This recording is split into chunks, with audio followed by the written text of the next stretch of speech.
Welcome sa video natin about sa modification of parameters ng ating sRNA charge controller.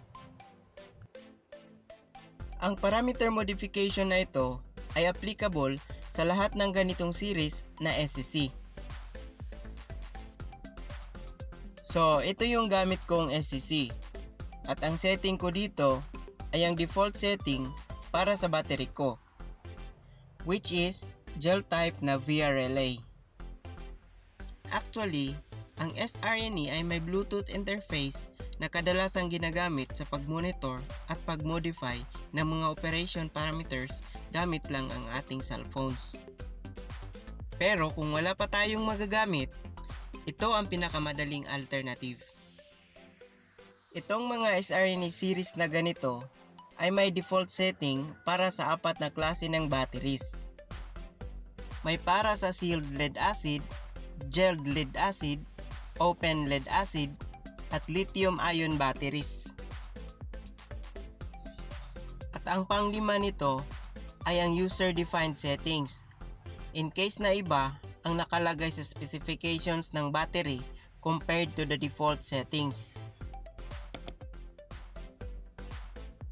Bago natin simulan ang pag-modify, dapat malaman natin ang function ng bawat button.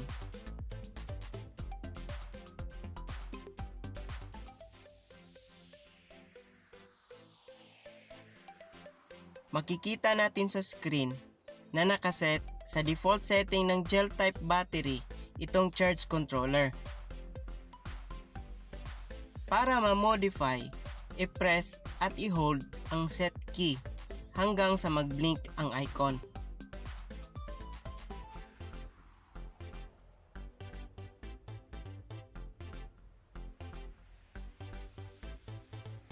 Pindutin ang up or down ng paulit-ulit hanggang mag-appear ang USE na icon.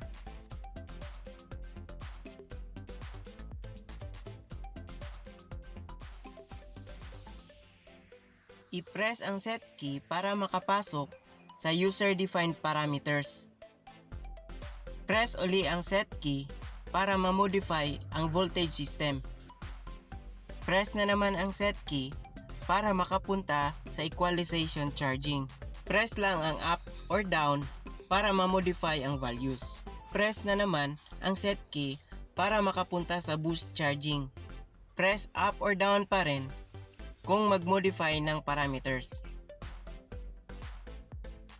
Ulitin lang ang mga nasabing steps sa pag-set hanggang ma-set ang pinakahuling parameter.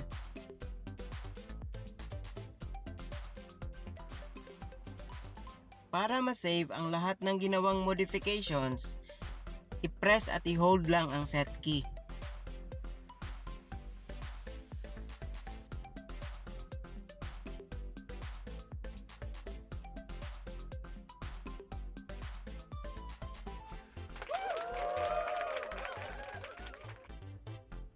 After natin ma-save ang mga modifications, magre-reset ang charging operation ni sRNA. Meaning, nag-take effect na ang new modifications natin. So yan ang kabuuan ng ating video about modification of parameters ng ating sRNA.